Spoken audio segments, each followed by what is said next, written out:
Hello मेरे प्यारे student, आप लोग कैसे हैं। मैं जानता हूं कि आप लोग अच्छे होंगे। आज मैं लेकर के आ चुका हूं जीव विज्ञान कक्षा 10 व 12 के लिए, दोनों के लिए very very most important question है। जितने लोग यूपी बोर्ड एग्जाम 2025 का देने के लिए जा रहे हैं उन लोगों के लिए वेरी वेरी मोस्ट इंपॉर्टेंट है। कैसे क्या लिखना है, थ्योरी क्या क्या पूछता है जीव विज्ञान में, कैसे क्वेश्चन आता है, सब कुछ बताने वाला हूँ। रिलेटिव में कौन कौन सा इंपॉर्टेंट टॉपिक है, रिएक्शन कौन सा आता है, न्यूमेरिकल क्या आता है, कहाँ से बनता है, थ्योरी कौन सी पूछी जाती है, अंतिम 30 दिनों में पढ़ाई कैसे करें, ट्रिक भी बताऊंगा। सब कुछ लेकर के आया हूँ एक शॉर्ट वीडियो बना करके। तो वेरी वेरी मोस्ट इंपॉर्टेंट है, वीडियो शुरू से अंत तक देखिएगा।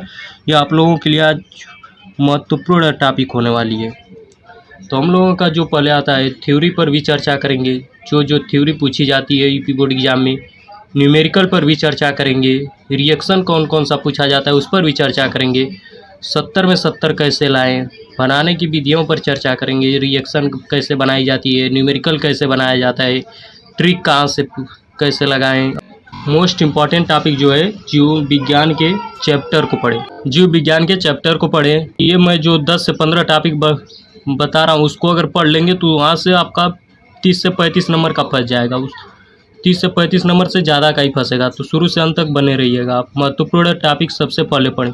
जितना महत्वपूर्ण टॉपिक है उसको मैं बताऊंगा और उसको पहले आप लोग पढ़िएगा।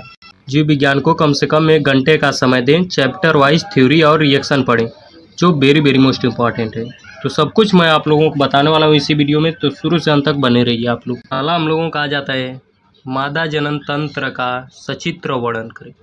तो मादा जनन तंत्र का सचित्र वर्णन हर साल पूछता है, वेरी वेरी मोस्ट इंपॉर्टेंट है। कभी ना कभी पूछ ही देता है। इसे आप पढ़ करके ही जाइएगा। अगर आप लोग कहेंगे तो वीडियो में ये जितना मैं बता रहा हूँ 12-13 है क्वेश्चन, इसका मैं वीडियो भी लाता रहूँगा। तो आप लोग पढ़ते रहिएगा अपने हिसाब। शॉर्ट वीडियो, शॉर्ट नोट सब कुछ लिखवाने वाला हूँ। जनसंख्या वृद्धि, जनसंख्या विस्फोट, ये भी इम्पॉर्टेंट है। परिवार नियोजन, ये भी इम्पॉर्टेंट है। और पूर्ण प्रभावित, ये भी इम्पॉर्टेंट है। तो इसे भी आप लिखते चलिए, इम्पॉर्टेंट है ये भी। सब प्रभावित, ये भी इम्पॉर्टेंट है। 5 नंबर का हमेशा पूछा जाता है। ये सब लॉन्ग भी क्वेश्चन बनते हैं, 5 नंबर का पूछा जाता है। और प्रभावित, ये भी इम्पॉर्टेंट है। मेंडल का नियम, ये तो वेरी वेरी मोस्ट इम्पॉर्टेंट है। मेंडल का नियम तो वेरी वेरी मोस्ट इम्पॉर्टेंट है। ये 5 नंबर का लॉन्ग आंसर बनता है। अनुलेखन भी इम्पॉर्टेंट है। अनुवांशिक कूट तथा इसकी विशेषताएं, इसका भी मैं लेकर के आऊँगा क्वेश्चन आंसर। जो 60 में लेकर के आऊँगा, आप लोगों की याद भी हो जाएगा क्योंकि यह इम्पॉर्टेंट है, बनता है लॉन्ग आंसर में।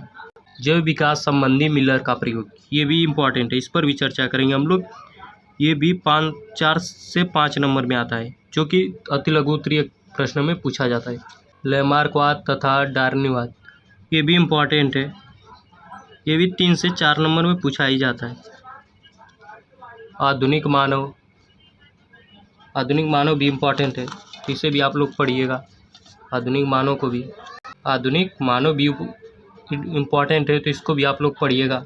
मलेरिया के कारक एवं लक्षण और बचने का उपाय, ये भी इम्पॉर्टेंट है। ये 5 नंबर में पूछा जाएगा। ये 5 नंबर में पूछा जाएगा, हर साल ये पूछा जाता है कि तो मलेरिया कारक पूछ देगा या फिर लक्षण पूछ देगा या फिर तीनों पूछ देगा। मलेरिया कारक एवं लक्षण और बचने का उपाय बताइए, तो ये लॉन्ग में बन जाएगा। अगर मलेरिया का कारक एवं लक्षण पूछ रहा है तो 3 नंबर का बनेगा, या फिर मलेरिया के कारक और बचने का उपाय पूछ रहा है तो भी 3 नंबर का बनेगा, या फिर मलेरिया कारक ही पूछ दे रहा है तो 1 से 2 नंबर का बनेगा। ये मैं जितना भी क्वेश्चन बताया ये सब वेरी वेरी मोस्ट इंपॉर्टेंट था। इन सबको भी आप पढ़िएगा। अगर आप लोग कहेंगे तो लॉन्ग वीडियो लेकर के आऊँगा इस पर।